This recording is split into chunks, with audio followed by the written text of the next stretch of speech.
Servian Story by Andrew Lang. Once upon a time, there lived a man whose right eye always smiled, and whose left eye always cried.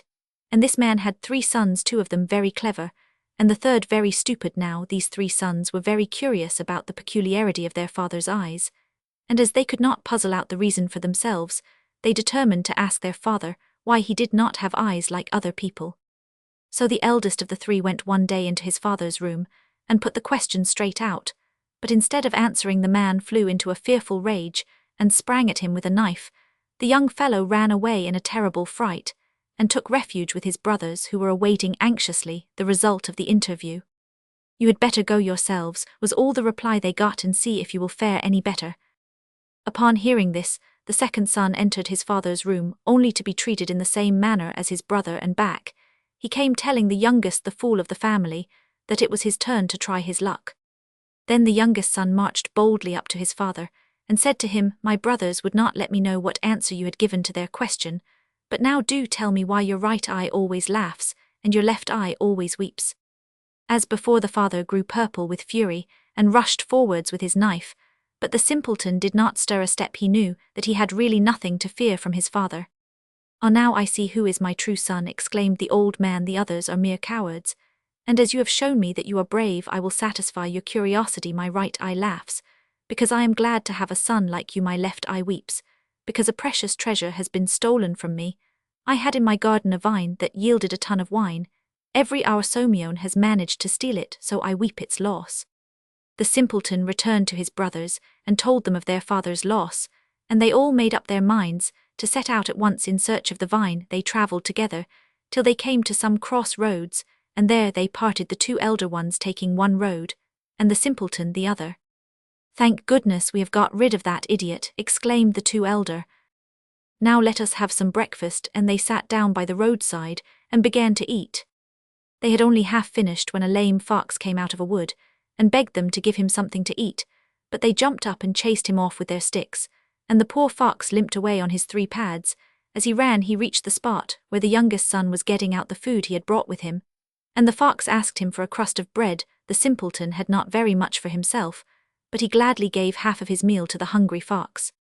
"Where are you going, brother?" said the fox when he had finished his share of the bread, and the young man told him the story of his father and the wonderful vine.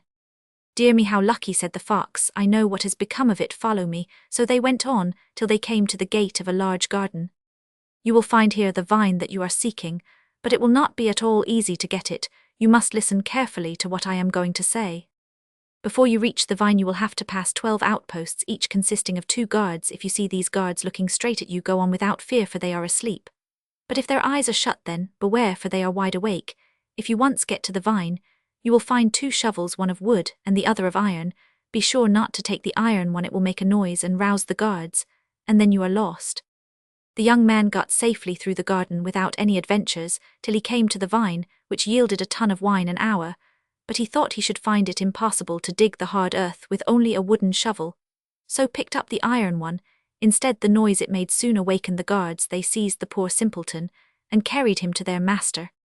"Why do you try to steal my vine?" demanded he, "and how did you manage to get past the guards?" "The vine is not yours, it belongs to my father, and if you will not give it to me now, I will return and get it somehow."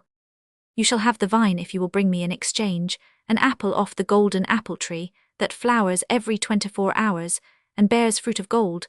So saying, he gave orders that the simpleton should be released, and this done, the youth hurried off to consult the fox. "Now you see," observed the fox, "this comes of not following my advice. However, I will help you to get the golden apple. It grows in a garden that you will easily recognize from my description. Near the apple tree are 2 poles, one of gold, the other of wood. Take the wooden pole, and you will be able to reach the apple." Master Simpleton listened carefully to all that was told him, and after crossing the garden and escaping as before from the men who were watching it, soon arrived at the apple tree. But he was so dazzled by the sight of the beautiful golden fruit that he quite forgot all that the fox had said. He seized the golden pole and struck the branch a sounding blow. The guards at once awoke and conducted him to their master. Then the simpleton had to tell his story. "I will give you the golden apple," said the owner of the garden, "if you will bring me in exchange a horse which can go round the world in 24 hours." And the young man departed and went to find the fox. This time the fox was really angry, and no wonder.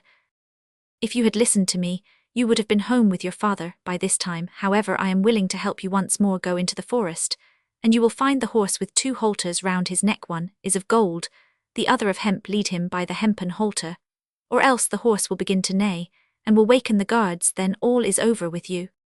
So Master Simpleton searched till he found the horse and was struck dumb at its beauty. What he said to himself, "Put the hempen halter on an animal like that? Not I indeed." Then the horse neighed loudly. The guards seized our young friend and conducted him before their master. "I will give you the golden horse," said he, "if you will bring me in exchange a golden maiden who has never yet seen either sun or moon. But if I am to bring you the golden maiden, you must lend me first the golden steed with which to seek for her." "Ah," replied the owner of the golden horse, "but who will undertake that you will ever come back?" "I swear on the head of my father," answered the young man, "that I will bring back either the maiden or the horse," and he went away to consult the fox. Now the fox, who was always patient and charitable to other people's faults, led him to the entrance of a deep grotto where stood a maiden all of gold, and beautiful as the day. He placed her on his horse, and prepared to mount. "Are you not sorry," said the fox, "to give such a lovely maiden in exchange for a horse? Yet you are bound to do it, for you have sworn by the head of your father. But perhaps I could manage to take her place."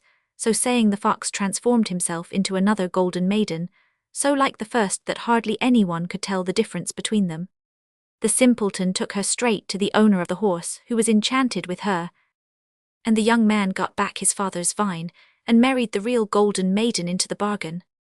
Contes populaires slaves traduits par Louis Leger Paris Ernest Leroux Editor.